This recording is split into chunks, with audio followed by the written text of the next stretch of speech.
Someone Servati, thanks so much for being with us.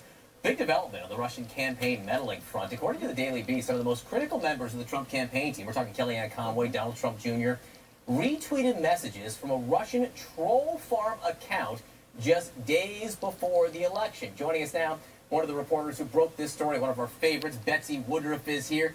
This is pretty interesting. I mean, these are the most senior members of the Trump campaign retweeting this message that turned out to be a Russian front. Right, exactly. And just from going through the tweets that this account pushed out, the account was called 10 GOP because it was Russian bots or Russian trolls masquerading as Tennessee Republicans.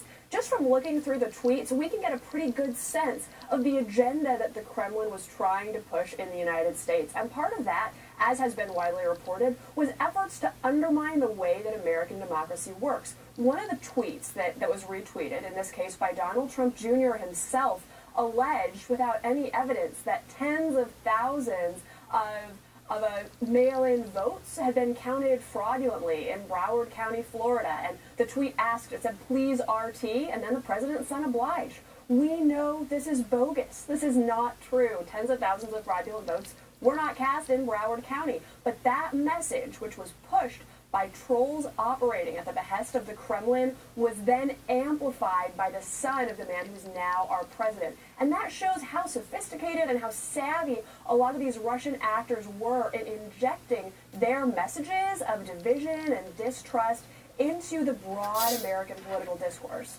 And as your reporting notes, just to emphasize, we have no idea whether these folks, the digital director, Kellyanne Conway, Donald Trump Jr., had any idea that what they were tweeting was not legitimate. But when you're going to tweet about voter fraud bullshit like that, you should know who the source is and if it's legitimate.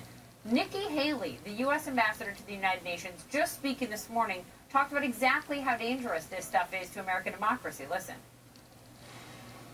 When a country can come interfere in another country's elections, that is warfare. It really is, because you're making it's called cyber warfare, dipshit. From what the people want to giving out that misinformation. And we didn't just see it here. You can look at France and you can look at other countries. They are doing this everywhere. This is their new weapon of choice. I mean,